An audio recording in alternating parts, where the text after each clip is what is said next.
आप देख रहे हैं खीरी.com और मैं हूं गुफरान अहमद। लखीमपुर खीरी उत्तर प्रदेश का सबसे बड़ा ज़िला, 7,680 स्क्वायर किलोमीटर में फैला हुआ ये ज़िला गन्ना बेल्ट के तौर पर भी जाना जाता है। इसे शक्कर का कटोरा भी कहा जाता है। दुधवा नेशनल पार्क, जिसकी शोहरत पूरी दुनिया में है, इसके अलावा यहाँ के बहुत से ऐसे तारीख़ी मकामात हैं जहाँ लोग दर्शन के लिए आया करते हैं, सैर व सियाहत के लिए भी आया करते हैं। इस ज़िले की आबादी 2011 की जनगणना के मुताबिक तकरीबन 40 लाख थी और अब अनुमान है कि ये आबादी 51 लाख तक पहुंच चुकी है।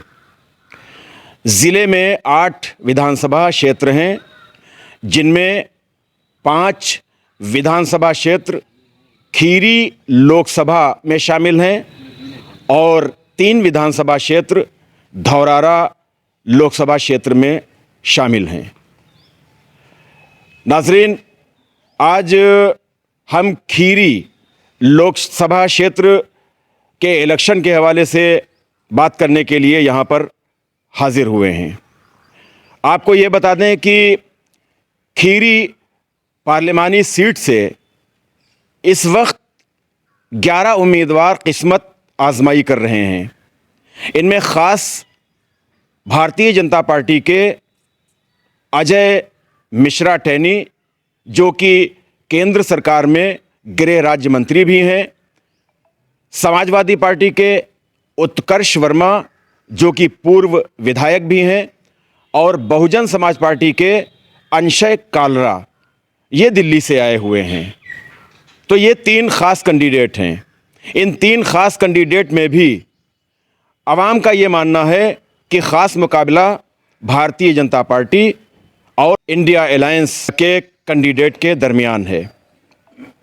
नाज़रीन, आपको बता दें कि 2014 में भी अजय कुमार मिश्रा भारतीय जनता पार्टी से इस सीट के लिए कामयाब हुए थे और 2019 में भी उन्होंने इस सीट को रिपीट किया था। 2019 में उन्हें तकरीबन 6 लाख वोट हासिल हुए थे। फ़ीसद की बात की जाए तो 53.63% उन्हें वोट मिला था। और इसके अलावा समाजवादी पार्टी की कैंडिडेट डॉक्टर पूर्वी वर्मा, उनको 3,90,000 करीब 3,90,000 वोट हासिल हुआ था। अब इलेक्शन की गहमा गहमी, इलेक्शन का प्रचार प्रसार सब बंद हो चुका है। आज 12 तारीख़ है, 12 मई है। 13 मई को खीरी लोकसभा और धौरारा लोकसभा सीट के लिए वोट डाले जाने हैं। प्रत्याशियों ने अपने लोकसभा क्षेत्र में घूम घूम कर अपने लिए प्रचार किया है और खीरी लोकसभा सीट ये ख़ास तौर से इसलिए ज़्यादा इम्पॉर्टेंट है और मैं समझता हूँ कि शायद पूरे हिंदुस्तान की इस सीट पर नज़र है, वो इसलिए कि इस सीट से बीजेपी के उम्मीदवार अजय कुमार मिश्रा टैनी महाराज, जिन्हें कहा जाता है, वो इस सीट से हैं और वो केंद्र सरकार में गृह राज्य मंत्री भी हैं। तिकुनिया कांड के बाद खासी चर्चा हुई उनके नाम को लेकर। उनके सुपुत्र, उनके खिलाफ मुकदमा भी कायम हुआ। उनके कई और साथी थे, वो एक अलग मैटर है। लेकिन तिकुनिया कांड के बाद ये सीट ज़्यादा अहम हो गई है और इस सीट पर बहुत ज़्यादा लोगों की निगाह बनी हुई है। तो अब नतीजा क्या होगा? कल 13 मई को वोट डाले जाएंगे। रिज़ल्ट 4 जून को आना है। जैसा भी होगा वो आपकी नज़रों के सामने होगा। आज हमने जो हमारे स्थानीय पत्रकार हैं, मकामी पत्रकार हैं, और हम इस वक्त खीरी टाउन में हैं। ये लखीमपुर खीरी ज़िले का हमारा ये कस्बा खीरी टाउन, और खीरी टाउन के रहने वाले ये पत्रकार, हालांकि इनका क्षेत्र खीरी टाउन से बाहर निकलकर पूरे ज़िले में भी है। इसमें अखबार के भी नुमाइंदे हैं, इसके अलावा यूट्यूब चैनल भी चला रहे हैं, वो भी हैं।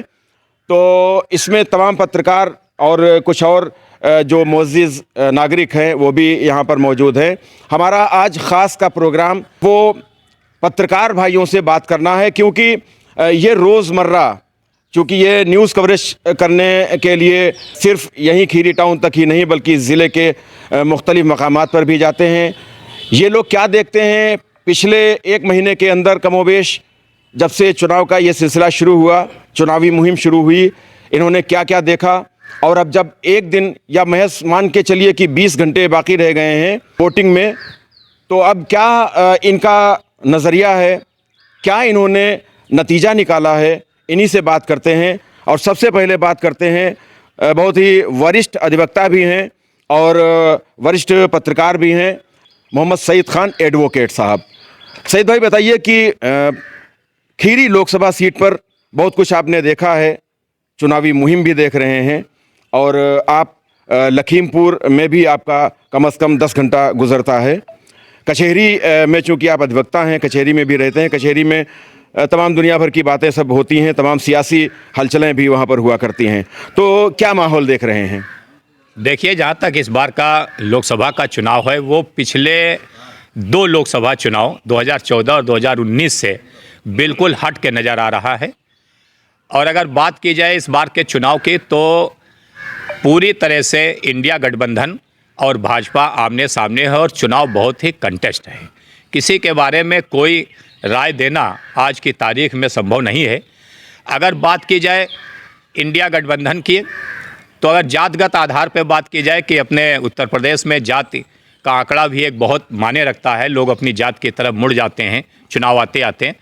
तो अगर जातगत की बात की जाए तो इंडिया गठबंधन का प्रत्याशी मजबूत दिखता है। लेकिन उसी तरफ अगर दूसरी तरफ आप जाते हैं तो भाजपा के पास संगठन एक मजबूत संगठन है, बूथ स्तर तक उनका एक एक कार्यकर्ता है, उनके पास कार्यकर्ताओं की एक लंबी चौड़ी फौज है, इसलिए उनका वोटर अपने आप में बोलता है।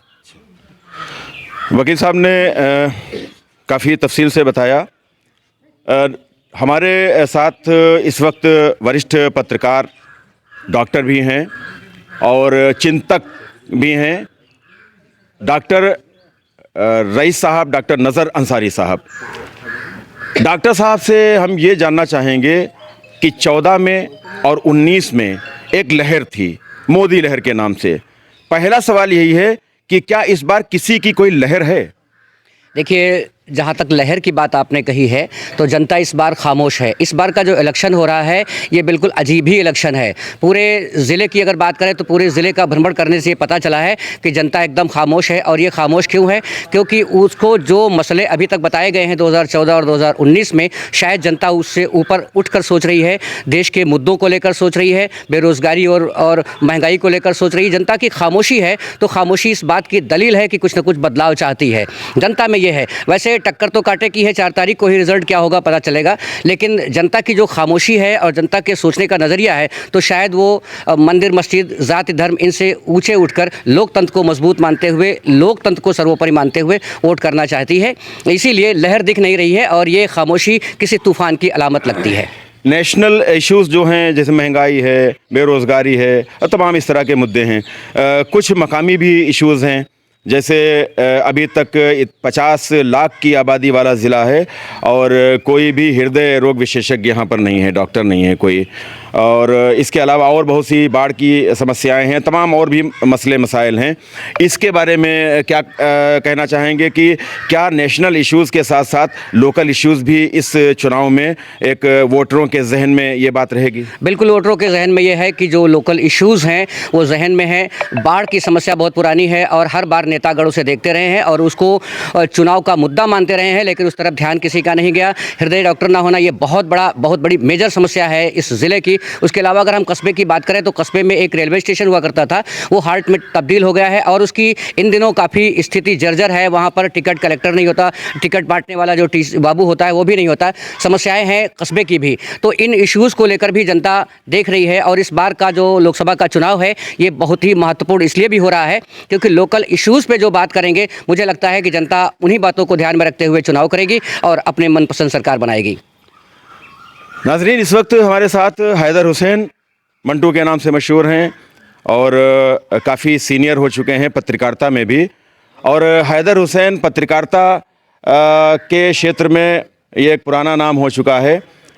खीरी टाउन ही नहीं बल्कि ये ग्रामीण अंचल और जो ज़िले के और भी अलग अलग मकामात हैं अक्सर ये जाया करते हैं। तो हम इनसे यही जानना चाहते हैं कि शहरी क्षेत्र के अलावा क्या ग्रामीण क्षेत्र में भी इस वक्त कोई लहर नहीं है, या इस वक्त चुनाव का माहौल क्या है, कांटे की लड़ाई किसके दरमियान देखी जा रही है, या कांटे की लड़ाई नहीं है, कोई एक आगे निकल रहा है? जहाँ तक खीरी से हट करके जहाँ गाँव में हम गए हैं, हमने देखा है तो वहाँ पास भी लोग सिर्फ स्वास्थ्य और विकास की बात कर रहे हैं। और नुक्कड़ सभाएं बहुत कम जैसे पहले 14-19 में जैसे नुक्कड़ सभाएं होती थी, उस तरीके से नुक्कड़ सभाएं बहुत कम हो रही हैं। इस वक्त जो है अजय मिश्र टेनी भाजपा में हैं और रवि जो है गठबंधन कांग्रेस और सपा की है।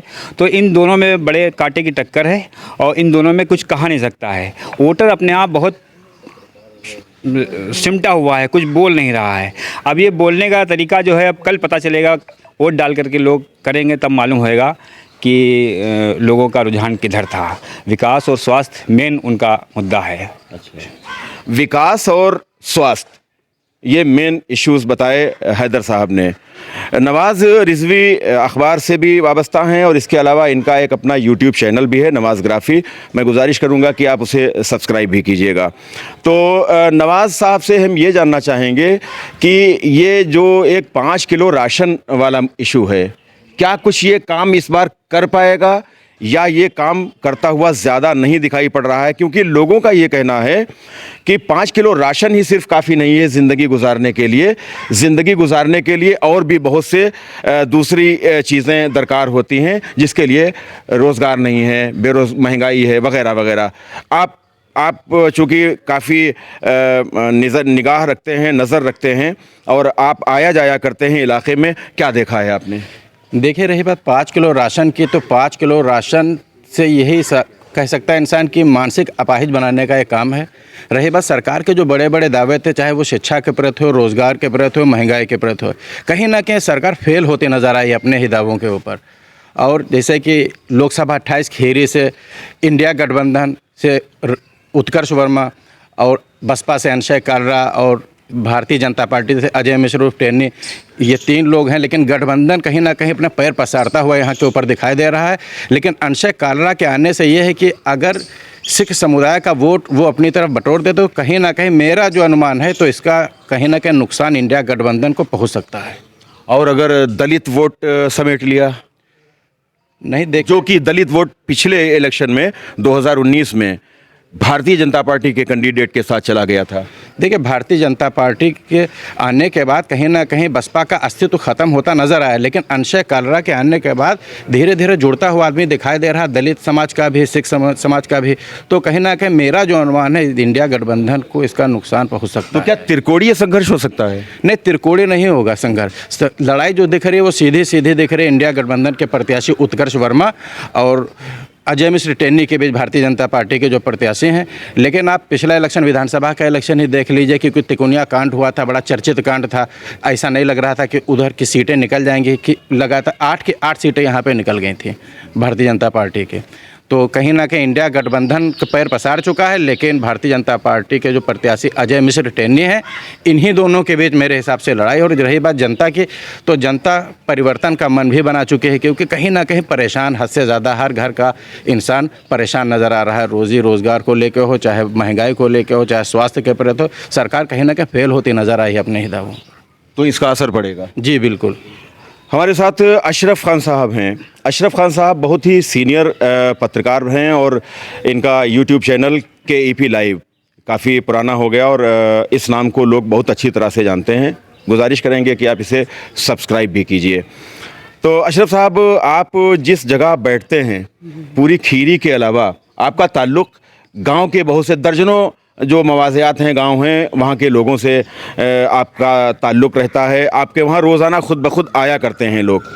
तो क्या सुना है, जो गांव के लोग हैं, हम कस्बे में रह रहे हैं, शहरी क्षेत्र पर भी आपकी नज़र रहती है, लेकिन जो गांव के लोग हैं जिनसे आपका अच्छा खासा राब्ता रहता है, क्या आकर बातें को लोग करते हैं इस बार के चुनाव में? 2014 में बीजेपी, 2019 में बीजेपी, लेकिन 2024 के लिए क्या लोगों का क्या कहना है? देखिए, कहीं ना कहीं भारतीय जनता पार्टी की 10 साल से सरकार है हिंदुस्तान में, और वहीं अजय मिश्र टेनी भी 10 साल से यहाँ से सांसद बने हुए हैं। इसको लेकर के क्षेत्र में, ज़िले में कोई विकास कार्य नहीं हो पाया है। और दूसरा, एक जो हिंदुस्तान की राजनीति चल रही क्रिमिनल बनाम सेकुलर, इसको लेकर के भी जनता में कहीं ना कहीं बना हुआ है मन, और वो तमाम सी चीज़ों को देखते हुए अपने क्षेत्र में इंडिया गठबंधन के प्रत्याशी उत्कर्ष वर्मा के साथ नज़र आ रहे हैं। वहीं अगर बात की जाए अंशय काल्ला, जो कि बहुजन समाज पार्टी से आते हैं, इनका वोट पिछली बार 2019 हो या 14 हो, वो सारा का सारा वोट मायावती के सक्रिय ना होने की वजह से भारतीय जनता पार्टी की तरफ गया था। और राम मंदिर का एक बड़ा मुद्दा चल रहा था। अब राम मंदिर बन चुका है, मायावती जी भी सक्रिय हो चुकी हैं। अभी 9 तारीख को लखीमपुर खीरी ज़िले में आकर के उन्होंने एक जनसभा भी की। कहीं ना कहीं उनके समुदाय का काफ़ी ढेर सारा वोट कह लीजिए, वो भारतीय जनता पार्टी से खिसक कर अंशय काल्ला की तरफ जा रहा है, जो सीधे सीधे भारतीय जनता पार्टी को लखीमपुर ज़िले से नुकसान पहुंचा रहा है। और रही बात इंडिया गठबंधन की, तो इंडिया गठबंधन के जो प्रत्याशी हैं उत्कर्ष वर्मा जी, 2 बार यहाँ से विधायक रहे हैं लखीमपुर विधानसभा से। उनकी कार्य करने की जो लोकप्रियता इस ज़िले में रही है। तीसरा, मुस्लिम समुदाय के पास कोई दूसरा विकल्प नहीं है, इंडिया गठबंधन ही उसको नज़र आ रहा है। तीसरा, जातिगत आग्रह पे भी अगर जाएं तो कुर्मी समाज, चूँकि यहाँ पे एक अच्छा वोट है, वो सभी लोग। और तीसरा, किसान का जो मुद्दा रहा है, तो किसान भी इस वक्त इंडिया गठबंधन के साथ जाता हुआ नज़र आ रहा है। तो ऐसा महसूस हो रहा है कि लड़ाई ज़बरदस्त है और इंडिया गठबंधन हो सकता है हावी हो सकता है भारतीय जनता पार्टी। मतलब एक तरह से जाति का फैक्टर काम कर रहा है। बिल्कुल, जात का फैक्टर ज़रूर काम कर रहा है, क्योंकि अकेले प्रत्याशी है राष्ट्रीयकृत पार्टी से, इंडिया गठबंधन से, तो इसलिए उनको ज़्यादा वोट पहुंच रहा है। हमारे साथ एक और पत्रकार भाई हैं। अब खान साहब से हम ये कहेंगे कि अपना तारुफ आप ही दे दें। मैं रफ़ीक खान। बस आगे हम अखबार का नाम नहीं मालूम करना चाहेंगे, चूँकि कुछ बंदिशें होती हैं, कुछ पाबंदियां होती हैं, और जाहिर सी बात है कि कोई भी अखबार नवीस हो, पत्रकार हो या कोई आम आदमी हो, तो सभी का एक जुड़ाव होता है किसी न किसी पार्टी से। तो खान साहब ये बताइए कि अभी जैसा कि अशरफ साहब ने ये बताया कि जातिगत समीकरण भी माने रखते हैं और चुनाव की हार जीत बहुत हद तक उन पर भी डिपेंड होती है। तो क्या इस बार जो समाजवादी पार्टी के यानी इंडिया अलायंस के जो प्रत्याशी हैं उत्कर्ष वर्मा, उनके साथ कुछ इस तरह का फैक्टर काम कर रहा है? अशरफ भाई ने बिल्कुल सही कहा है। पूरा चुनाव जातिगत समीकरणों पर आधारित है।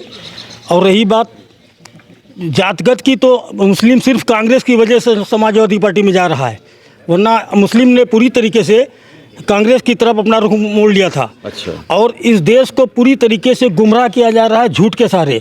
चाहे वो अभी आपने पूछा 5 किलो राशन की बात, 140 करोड़ आबादी में 80 करोड़ लोगों को 5 किलो राशन के लिए लाइन लगाना पड़ता है। कारण क्या है? कोई जवाब देगा? कोई भाजपा के प्रवक्ता तो यहाँ पे है नहीं जवाब देंगे। जब मोदी जी ने सत्ता संभाली, तब देश पर कर्जा जो 50 लाख करोड़ था, वो लगभग 150 लाख करोड़ हो गया। क्या कारण है? नहीं कोई जवाब दे पाएगा। पूरी तरीके से झूठ पर आधारित राजनीति हो रही है। देश को गुमराह किया जा रहा है। लोग बहुत परेशान हैं। कहने को तो बहुत कुछ है, लेकिन चूँकि चुनाव चल रहा है, ज़्यादा साफ शब्दों में बोला नहीं जा सकता है।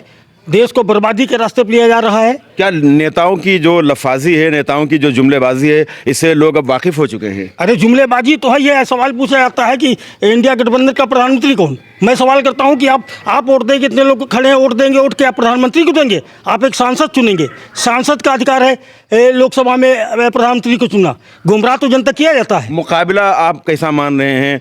मुकाबला एक तरफा है या मुकाबला सख्त है? देखिए, खीरी लोकसभा सीट पे, खीरी लोकसभा क्षेत्र में बीजेपी हार रही दाम। हरियाणा हार रही, दिल्ली हार रही, यूपी और राजस्थान में हाफ हुई जा रही, कहाँ से बढ़ेंगे? इनके पास कितनी सीटें फालतू थी? 303 सीटें फालतू थी।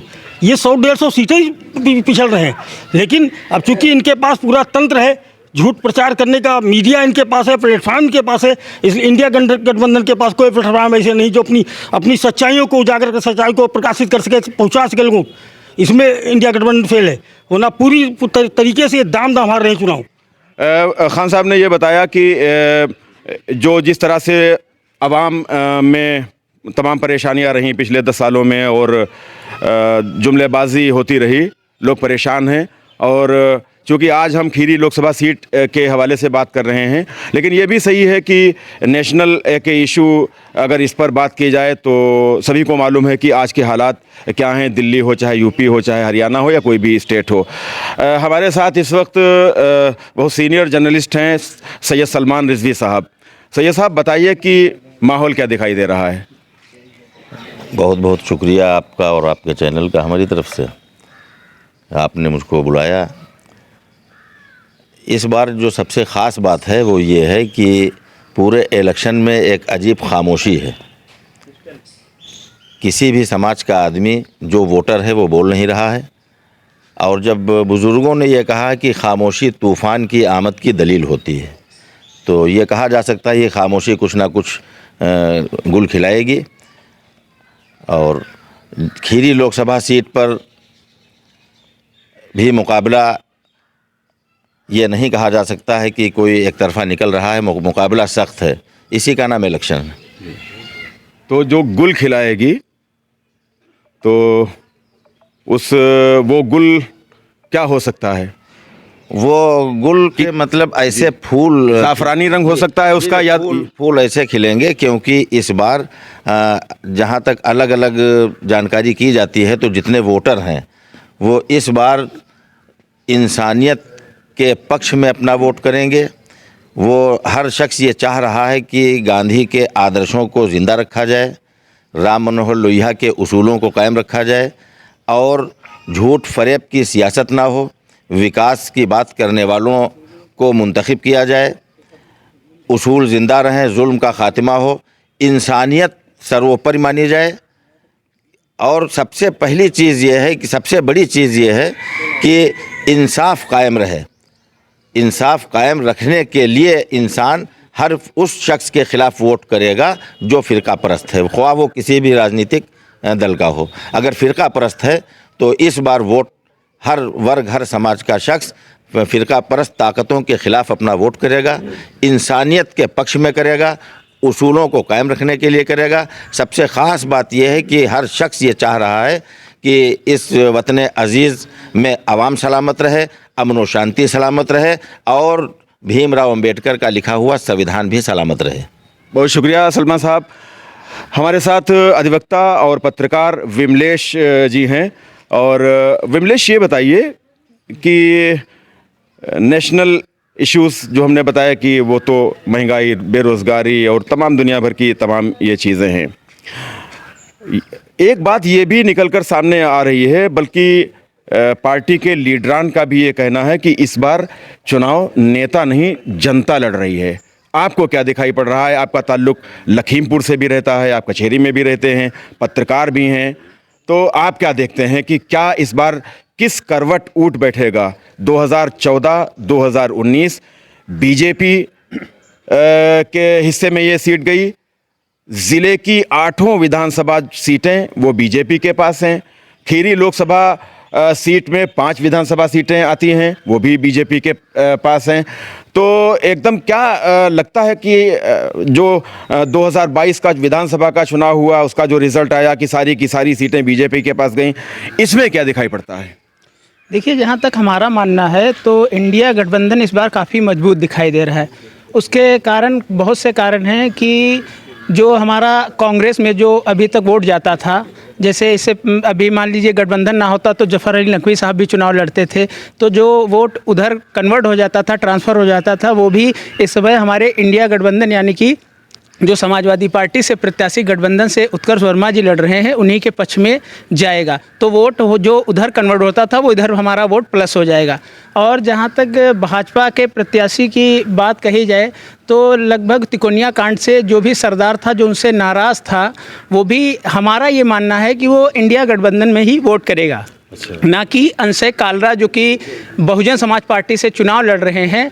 और जहाँ तक जो SC वोट था वो कहीं ना कहीं हद तक अंशय कालरा जी के साथ भाजपा के साथ में जुड़ रहा है, तो वो इंडिया गठबंधन का नहीं बल्कि हमारे ये निजी मानना है कि वो भाजपा का ही नुकसान करेगा।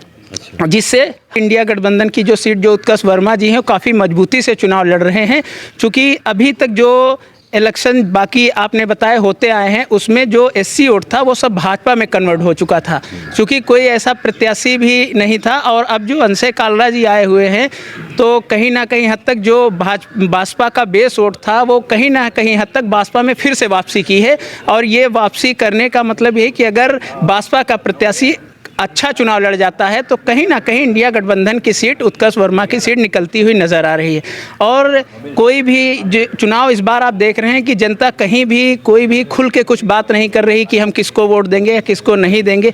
इसका मतलब कहीं ना कहीं जनता में वो गुस्सा, कहीं ना कहीं एक वो भावनाएं भरी हुई हैं कि इस बार वो बदलाव चाहती है, कि बदलाव इस बार कुछ नया हो, कि भाई इस सरकार को हमने तो देख लिया 10 साल तक, अब अगली सरकार आएगी हमारे लिए कुछ नई उम्मीदें जगाएगी। जहाँ तक कि वो ये आप समझ लीजिए कि 5 साल उन्होंने जो किया 10 साल किया, अब इसके बाद जो ये सरकार आ रही कांग्रेस, जो राहुल गांधी डाटा और आटा भी फ्री की बात कर रहे हैं, और वहीं पर लोगों के लिए जहां भाजपा सरकार ने 2.5 लाख रुपए के आवास की योजना की थी, वहीं पर ये इंडिया गठबंधन 5 लाख तक का आवास और महिलाओं को पेंशन 10,000 तक की पेंशन का भी। तो कहीं ना कहीं हद तक अब जनता बदलाव भी चाहती है और देखना चाहती है कि अब जो भाजपा सरकार ने जो दिया और अब आगे जो नई सरकार आएगी वो हमारे लिए कोई नई उम्मीद, नई रोशनी की किरण लेके आएगी। तो इसलिए बदलाव मुमकिन है, बदलाव मुमकिन है। हमारे साथ बहुत ही नौजवान शायर भी हैं और टेलीविज़न और आकाशवाणी पर इनका कलाम भी आप सुनते होंगे। इनको मुशायरों और कवि सम्मेलन की स्टेज पर देखते होंगे। इलियास चिश्ती साहब सहाफ़ी भी हैं और शायर भी हैं, और अभी इनकी एक किताब है देवनागरी लिपि में, नाम बताएंगे? किताबे इश्क। किताबे इश्क शेर व शायरी की है? जी जी, गज़ल संग्रह। गज़ल संग्रह किताबे इश्क, ये मेरा अपना ख्याल है कि ज़िले की ये पहली किताब देवनागरी लिपि में होगी। नहीं, अच्छा। इससे पहले आ चुकी है, लेकिन कस्बे खीरी में नहीं है। अच्छा, कस्बा खीरी में, चूँकि कस्बा खीरी में रहते हैं इलियास चिश्ती। आप एक शायर हैं। 10 सालों में एक आम शिकायत है कि पूरा माहौल एक तरह से फ़िरका वाराना बनाया गया, और जो बातें नहीं होना चाहिए थी, जो ज़िम्मेदार हमारे मुल्क के हैं उन्होंने गैर ज़िम्मेदारी का सबूत पेश किया। 10 साल के अंदर अब 2024 में आपको क्या लगता है कि कुछ बदला हुआ माहौल है, या फिर वही चीज़ें जो 2014 में या 19 में थीं वही चीज़ें फिर सामने रहेंगी वोटरों के, और वही नतीजा निकल कर आएगा? या क्या आपको लगता है, माहौल क्या आप देख रहे हैं खीरी लोकसभा सीट के लिए? नए किरदार आते जा रहे हैं मगर नाटक पुराने चल रहे हैं। चाहे वो खीरी लोकसभा की आप बात करें या पूरे मुल्क की बात करें, तो आपने जो अपनी शुरुआती आपने तकरीर की थी उसी में उसका जवाब था कि 2 लोग इस वक्त इंडिया इत्तेहाद और बीजेपी, ये 2 ऐसे पार्टियां हैं जो इस वक्त फ़ाइट में हैं। और बात अगर बीएसपी की आपने की थी तो देखिए, जब इससे पहले लोकसभा इंतखाबात हुए थे, उस इंतखाबात में बीएसपी का कैंडिडेट खीरी लोकसभा से, मैं पूरी इंडिया की बात नहीं कर रहा हूँ, पूरे हिंदुस्तान की बात नहीं, खीरी लोकसभा की बात, उस दौरान बीएसपी से कोई उम्मीदवार नहीं था। तो जाहिर सी बात है, जब उसका कोई उम्मीदवार नहीं था, जो है सपा से उसका गठबंधन तो ज़रूर था, लेकिन बीएसपी का कुछ वोट ऐसा होता है जो सिर्फ और सिर्फ हाथी को ही देता है। वो वोट सपा को नहीं मिला, वो उसका फ़ायदा कहीं ना कहीं बीजेपी को मिला। इस बार क्योंकि बीएसपी का कैंडिडेट है, तो इस वजह से उम्मीद ये है कि वो वोट जो वोट बीएसपी का है वो बीएसपी को ही मिलेगा, वो नुकसान कहीं ना कहीं बीजेपी को हो सकता है।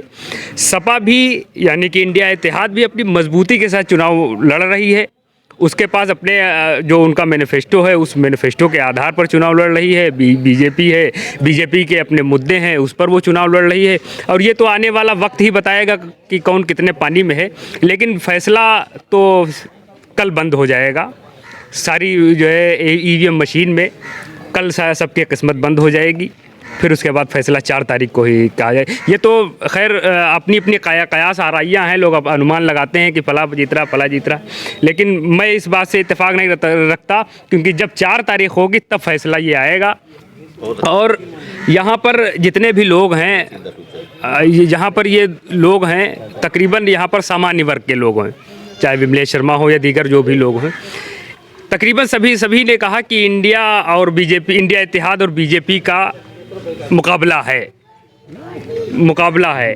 तो उससे ये अंदाज़ा लग रहा है कि एक सामान्य वर्ग के लोग, कसीर तादाद यहाँ सामान्य वर्ग की है, कि सामान्य वर्ग के लोग जब ये फैसला कर रहे हैं तो जाहिर सी बात है कि फैसला क्या आना है ये आपको बताने की ज़रूरत नहीं है। आप खुद ज़हीन आदमी हैं और आप अब बढ़िया यूट्यूब चैनल चला रहे हैं। बहुत शुक्रिया इलियास चिश्ती।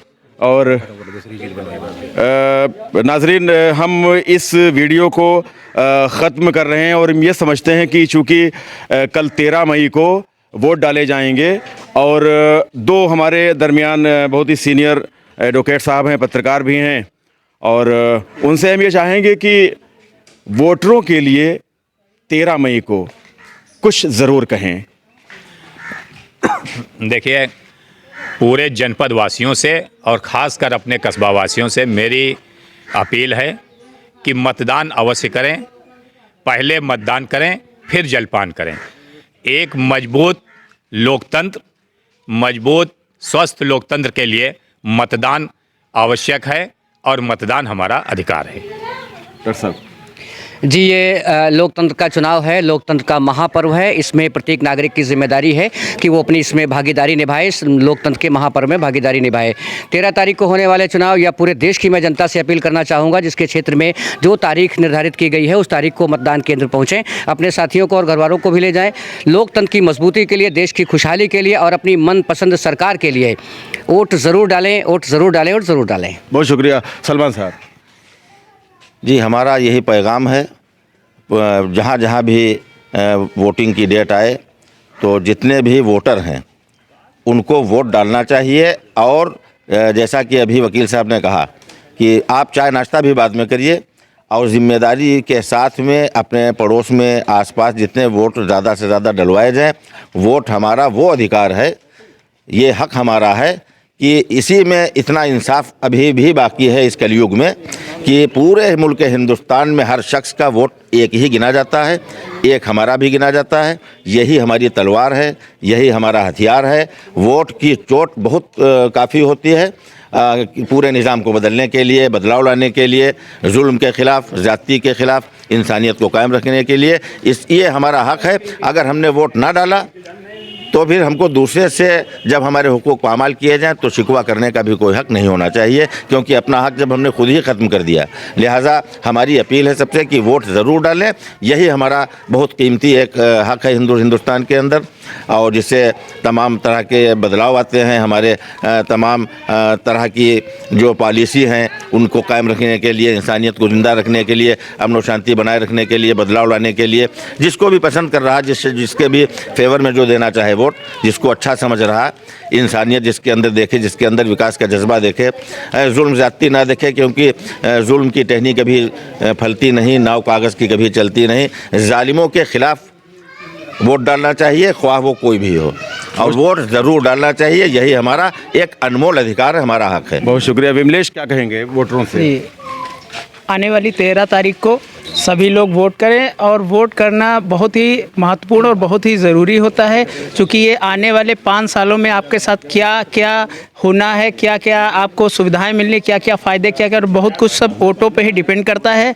और अभी जहाँ तक कुछ लोगों से मेरी मुलाकात हुई तो कुछ लोगों ने ये भी कहा कि मैं वोट इस बार नहीं डालूंगा, नोटा पे वोट करूंगा। उन लोगों से मेरी अपील है कि नोटा पे वोट ना करें, और चाहे जो प्रत्याशी आपकी पसंदीदा प्रत्याशी हो, और यानी कि जो मान लीजिए किसी प्रत्याशी से आप नाराज़ हैं तो अगर आप उसको नहीं करना चाहते हैं तो उसके अलावा कई ऑप्शन आपके पास हैं। जो आपका पसंदीदा प्रत्याशी हो उसको वोट करें, पर वोट अवश्य करें।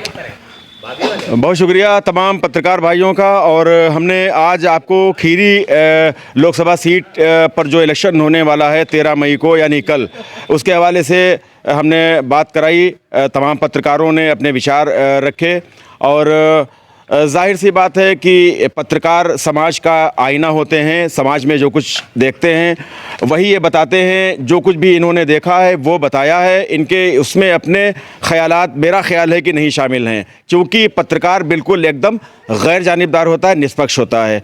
तो जो कुछ ये देख रहे हैं, जो कुछ इन्होंने देखा है वो बताया है, जो कुछ देखेंगे वो आपको बताते रहेंगे और हम आप तक पहुंचाते रहेंगे। खीरी.com की हमारी ये गुजारिश है कि आप 13 मई को अपने घरों से निकलें। आप वोटर हैं तो आप अपने घरों से निकलें, बूथ पर जाएं और वोट देकर अपनी संवैधानिक जो आपकी जिम्मेदारी है, आईनी जिम्मेदारी है, उसको अदा करें।